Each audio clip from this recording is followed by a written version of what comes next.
आइए सुनते हैं आज की कहानी अंतिम अवसर। बहुत पुरानी समय की बात है।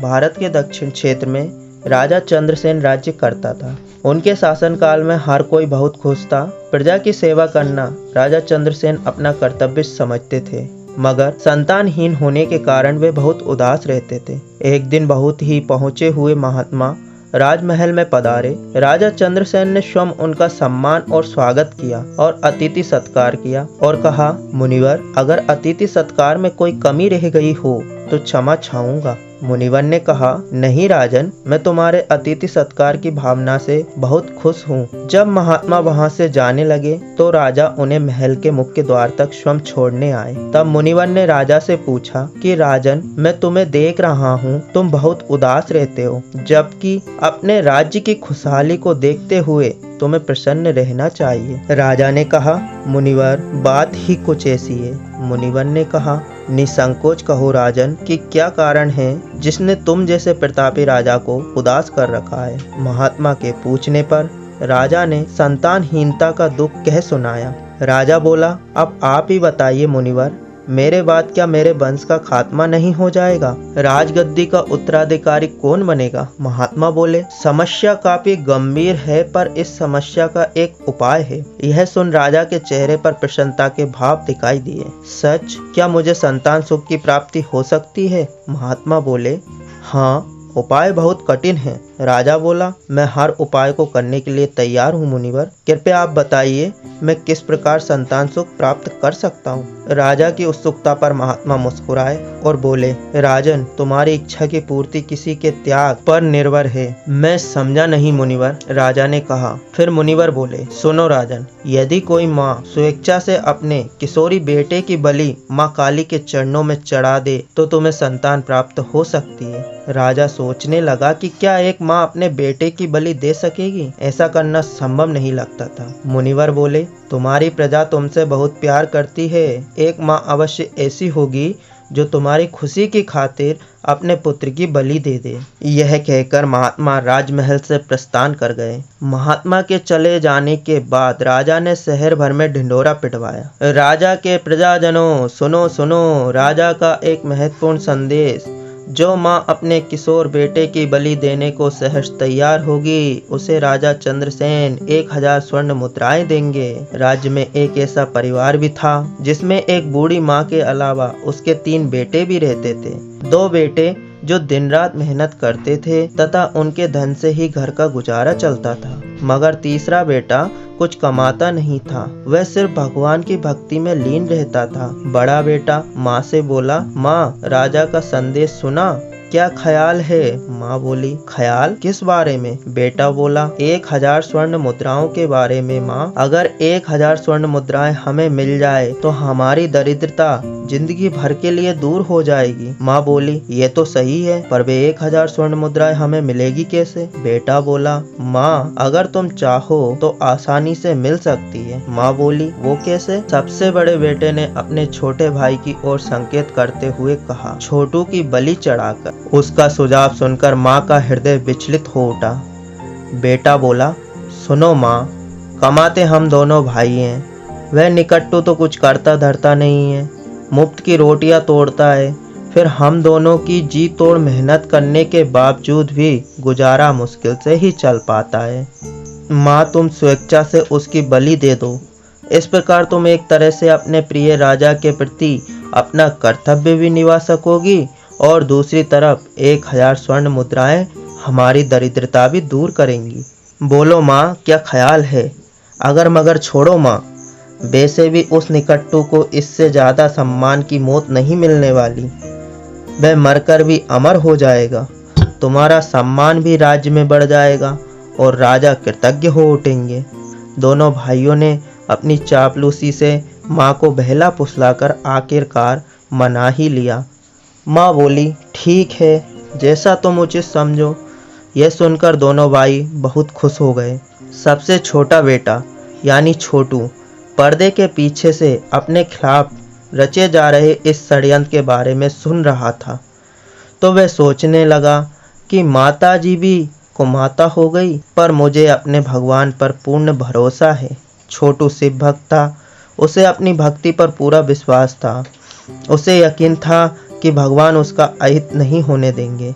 माँ ने छोटू को पुकारा और उसे आदेश दिया, तुम्हें राजा चंद्रसेन के दरबार में जाकर स्वयं को बलि के लिए प्रस्तुत करना है ताकि राजन को संतान प्राप्त हो सके।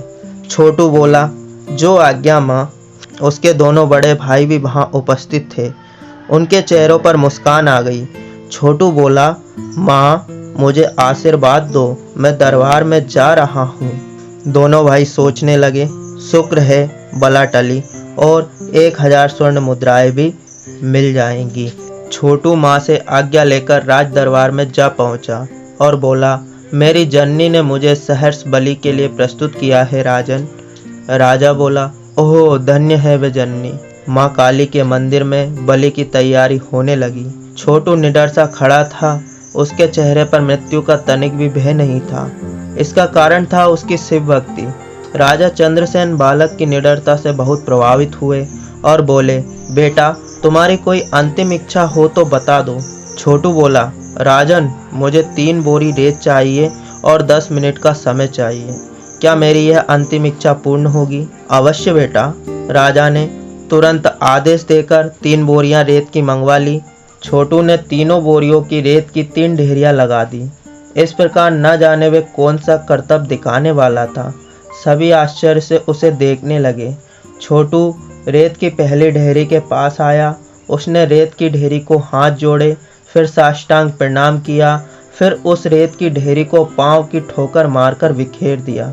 वहां पर उपस्थित सभी लोग हतप्रभ से उसके द्वारा किए गए इस क्रियाकलाप को देख रहे थे।